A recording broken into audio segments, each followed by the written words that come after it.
The little girl carefully carried her small cup in both hands, walking toward the tired-looking woman who sat with a baby in her lap. Her steps were cautious, almost hesitant, but her heart was full of determination. She stopped right in front of the woman and looked up with innocent eyes. "Here," she said softly, holding out the cup. "You can have some. My daddy says sharing makes people feel better." The woman blinked, startled.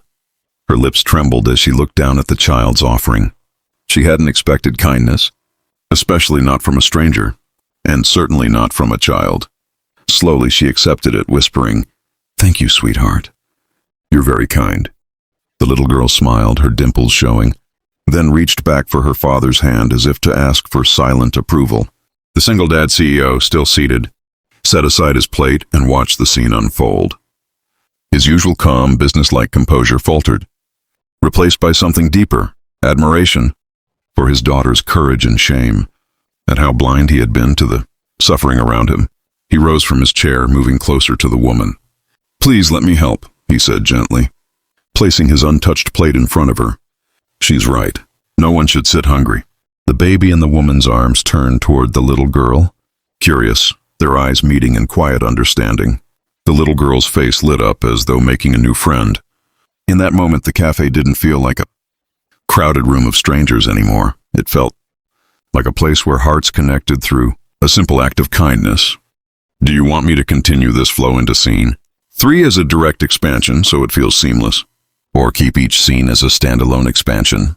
The CEO stood a little apart, watching as his daughter and the woman exchanged smiles, something he hadn't felt in years. He was used to measuring life by contracts signed, deals closed, and profits made.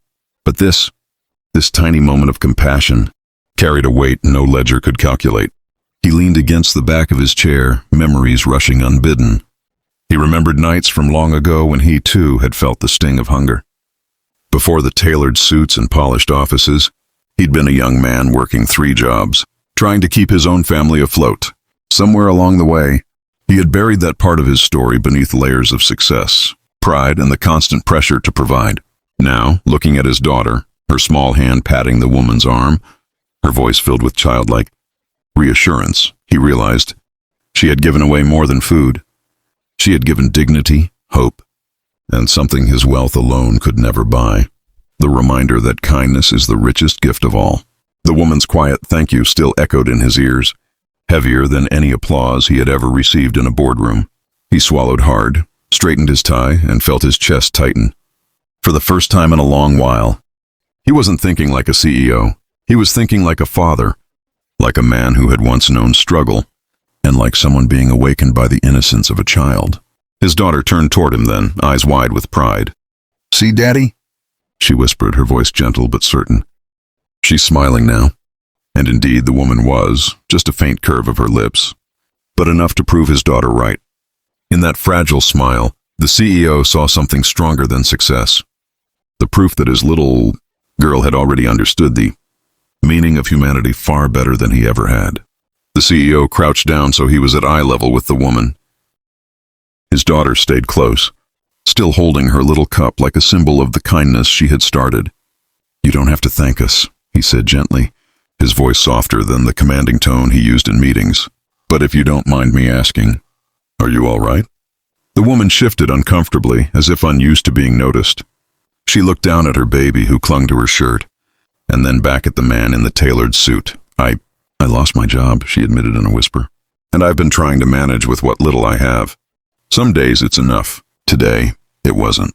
His daughter's small hand slipped into his, squeezing tightly, urging him to listen. The CEO nodded slowly, taking in every word. He realized that this wasn't just a fleeting moment of charity. This was a crossroads, a chance to do more than pass by. "I understand," he said, his expression thoughtful. "I've been there too, more than I'd like to admit." The woman's eyes flickered with surprise. She hadn't expected a man who looked so polished, so successful, to confess something like that.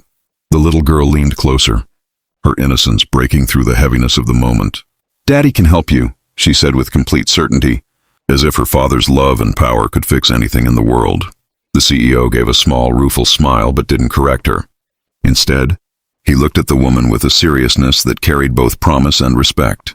"If you're willing, I'd like to help, not just for today, But so you and your little one don't have to feel this way again." The woman blinked rapidly, fighting back tears. She hadn't expected kindness from a stranger, much less an offer that carried hope for tomorrow. "Why?" she whispered. "Why would you do that for me?" He glanced down at his daughter, who was beaming with pride, and then back at the woman. "Because sometimes the smallest hearts remind us what the biggest ones should do. My daughter reminded me today." The baby stirred, looking at the CEO with wide eyes, and for a moment, the silence between them wasn't heavy anymore. It was full of possibility, as though life had just shifted direction.